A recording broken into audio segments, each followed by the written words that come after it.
Assalamualaikum warahmatullahi wabarakatuh. Baiklah, saya Amelia Ririn Sofia NIM 2520128. Saya akan menjelaskan mengenai materi model pembelajaran berbasis komputer. Yang pertama, pengertian model pembelajaran berbasis komputer.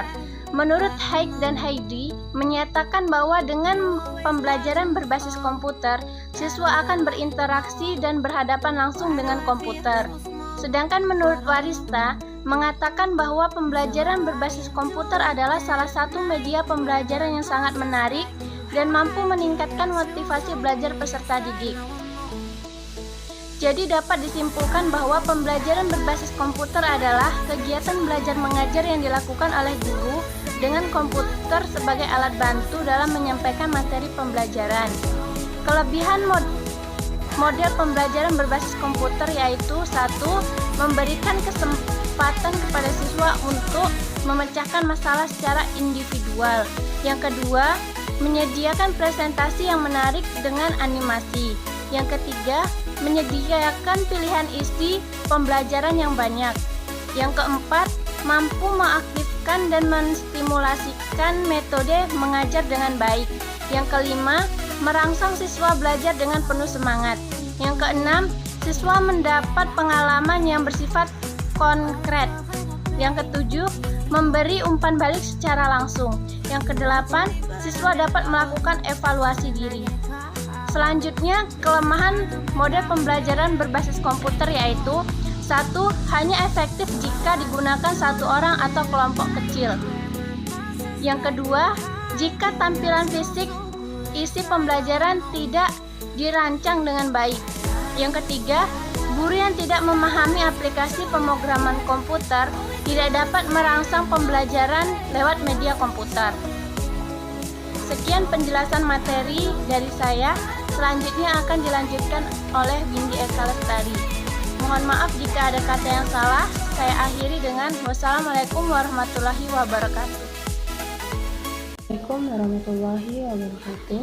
Saya Windy Eka Lestari dengan NIM 2520124, perwakilan dari kelompok 6, akan melanjutkan menjelaskan materi tentang pentingnya model pembelajaran berbasis komputer. Yang pertama yaitu bagi guru. Guru akan lebih banyak berperan sebagai fasilitator bagi siswa. Yang kedua, memberi alternatif variasi metode pembelajaran. Yang ketiga, menolong mengembangkan media pembelajaran karena tidak semua guru memiliki kreativitas dan waktu untuk melakukannya. Yang keempat, memberi pedoman bagi pengembangan lebih lanjut.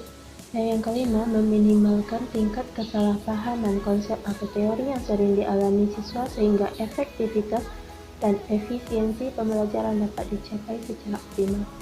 Yang kedua, yaitu bagi siswa. Siswa akan lebih mudah dan cepat memahami materi pembelajaran bersifat abstrak, karena konsep teori yang bersifat abstrak tersebut akan disajikan secara cermat dan konkret, sehingga mudah ditangkap oleh panca indera. Yang kedua, mampu meningkatkan motivasi belajar siswa selama proses pembelajaran. Yang ketiga, meningkatkan hasil belajar siswa. Yang keempat, kendali belajar berada pada siswa sehingga kecepatan belajar dapat disesuaikan dengan tingkat kemampuannya.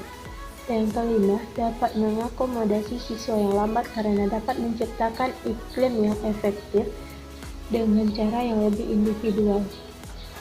Dan yang ketiga yaitu bagi sekolah. Yang pertama, akan tersedia bahan ajaran yang telah divalidasi sesuai dengan bidang studi sehingga setiap guru dapat menggunakan dengan mudah. Yang kedua, pengembangan isi pembelajaran yang akan sesuai dengan pokok-pokok bahasan. Dan yang ketiga, sebagai pedoman praktis, implementasi pembelajaran sesuai dengan kondisi dan karakteristik pembelajaran. Selanjutnya, model pembelajaran berbasis komputer. Menurut Simon, terdapat 3 model penyampaian materi pembelajaran berbasis komputer, yaitu: yang pertama, latihan dan praktik. Dalam pembelajaran berbasis komputer, siswa diberikan pertanyaan atau masalah untuk dipecahkan, kemudian komputer akan memberikan respon atas jawaban yang diberikan siswa. Yang kedua, model pembelajaran ini menyediakan rancangan pembelajaran yang kompleks, berisi materi pembelajaran, latihan yang disertai umpan balik. Yang ketiga, model pembelajaran ini menyajikan pembelajaran dengan sistem suatu proses peniruan dari sesuatu yang nyata dalam bentuk animasi. Adapun jenis model pembelajaran berbasis komputer dalam aplikasi pembelajaran.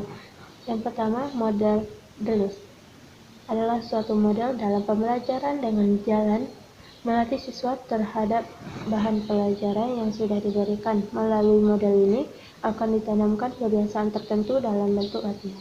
Yang kedua, model tutorial merupakan program pembelajaran yang digunakan dalam pembelajaran dengan menggunakan software berupa program komputer yang berisi materi pelajaran dan soal-soal latihan. Yang ketiga, model simulasi adalah model CBE yang menampilkan materi pelajaran yang dikemas dalam bentuk simulasi pembelajaran dalam bentuk animasi yang menjelaskan konten secara menarik, hidup dan memadukan unsur teks, gambar, audio, gerak dan paduan warna yang serasi dan harmonis.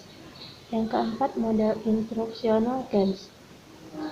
Tujuannya yaitu untuk menyediakan pengalaman belajar yang memberikan fasilitas belajar untuk menambah kemampuan siswa melalui permainan yang mendidik. Sekian penjelasan dari kami. Assalamualaikum warahmatullahi wabarakatuh.